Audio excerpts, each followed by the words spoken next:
Assalamualaikum and good morning, guys. In this video we are going to proceed with the next subtopic of chapter 1. But before we do that, let's revise a bit on what you have learned up until now. Okay, so and what to expect in the future, right, throughout the 5 chapters of statistic. Okay, so in statistic, right, by default we are going to go through two major branches, which is the first one is descriptive and the second one is inferential. Okay, so the first topic, right, is about descriptive statistic. The first chapter is about descriptive statistic, and the second and after that, right, you have 3, 4 and 5 will be about inferential statistic. So let's see, right, what inferential statistic is. Okay, so inferential statistic, as we have discussed before, is a statistic where you use a sample to make a conclusion or decision about the population. This is what you're going to learn later, right? Start from chapter 3 and above, right? And for chapter 1, this is what it's all about. Okay, descriptive statistic, right? This is descriptive is statistic that talks about collecting, organizing, analyzing, presenting and interpreting data. This is all the process that you need to go. Alright, so you have this is kind of an example, right, for descriptive statistic, where you have a set of raw data and later you are going to change it in a form of maybe chart. Right, you have chart here, and we can also put it in a form of numerical presentation. For example, mean and standard deviation. This is what we're going to learn later. Okay, and let's see what is graphical data presentation. Let's go back to our book. Okay, so graphical data presentation, right, is a presentation that can be made in the form of tabular, charts or graph. And of course, it depends on the data, whether it is qualitative or quantitative. As I said in our previous video, different kind of data will need different kind of tools, right, for your presentations. So first we need to decide whether it is qualitative or quantitative. Okay, the good news here is that we are not going to do any manual calculation, right? You are going to need to learn on how to use statistical software or Excel maybe to generate the chart, right? However, let's learn on what kind of chart and graph that can be used for either qualitative or quantitative data. So let's look for qualitative data first. You have for qualitative, of course, this is the kind of example for qualitative data where it is categorical. Okay, so when it is categorical, when it is qualitative, the kind of chart that you can use is we have here a bar chart, pie chart, right? Right, and then group bar chart, and we have also stack bar chart. All of this kind of chart that is available in Excel, we can explore it more later, right? But as long as it's a bar chart, it is for qualitative. Okay, and we have pie chart. I believe that all of you is actually familiar with this kind of chart. Okay, so we have here in which situation that you can use the chart, right? You may read it, right? So now the one that I want to focus more is on the data presentation, right? The graphical data presentation for quantitative data. Right? If you look at this, right, they start with a frequency distribution and histogram. This is kind of a familiar kind of chart for quantitative data. We have histogram here. Okay, so to construct a histogram, you will need to first create a frequency table like this, right? We cannot do it, right, by using raw data alone. You'll need to first make a frequency frequency distribution out of that raw data. Okay, we have this kind of calculation, and then you're going to have this histogram, where I will not actually emphasize on how to construct a frequency distribution table and how to draw this histogram, because it is you will later use a statistical software. What's more important is on how to interpret it. Okay, so this talks about the frequency of the data. In other words, how many times does this range of data appear? So, for example, this data talks about a diameter of a ring gear, okay, for a night shift. So we can expect this is the measurement of external diameter, right, of a ring gear. So they has accumulate it like this, right, based on this. So 2.895 till 2.945, right, the external diameter, right, they have two data that is within this range, right, and the highest one is on the external diameter of 2.995 till 3.045. This is literally what you can see from histogram, right, and as you can see, they are continuous, right, they are continuous, right, from 2.895 till 2.945, and they start at 2.945 till 2.995, and then they start at 2.995, and so on and so forth. They are continuous. That is quantitative, right? That is quantitative. You have a lot of data in the middle, even though you see 2.945, and then it start with 2.945. This is not actually the same, because you can have a lot more decimals in between, right?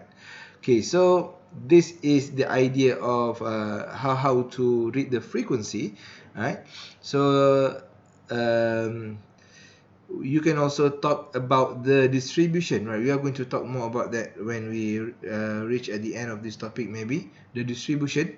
You are going to see that how this shape represent and what does it mean, right? We're going to talk about that later. Now let's try to getting be familiar with the quantitative chart. Okay, then we have line chart here. Okay, line chart. Right, line chart is a chart that is suitable to be used when it involves a timeline, when you have a time series, right? So by using line chart, you're able to see the progress, right, of and whatever things that you want to look at. Okay, but please take note that some of school of thought might say that line chart is actually considered as a qualitative data, because of, as you can see here, this is categorical, not quantitative data, right? But somehow that is actually we have several school of thought, right? But for this one, we are saying that line chart is part of quantitative data. And then we have frequency polygon, where it is the same as line chart, but the difference is that frequency polygon here is presented by a class midpoint. Class midpoint meaning the value in the middle of your class frequency, right? You have class frequency here, right, and the value in the middle, that is the midpoint, and we use that to put a point here. Okay, this is just a walkthrough on the chart that is available. And also we have OGIF. OGIF is actually the cumulative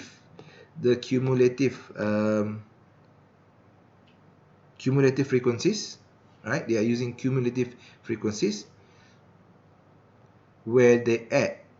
Right, the first one start at 2, and then for the second one they add with 2, it become a 7, and then they add up. right? So they are using the frequency, the cumulative frequency, which is, if you look at the table, this one. For the line chart, they'll just use 27911, right? If it is a OGIF, it will be the cumulative of this. So it start with 2, and the second point will be 2 plus 7, which is 2 plus 7, which is 9, and then they add more and more until at the end 20.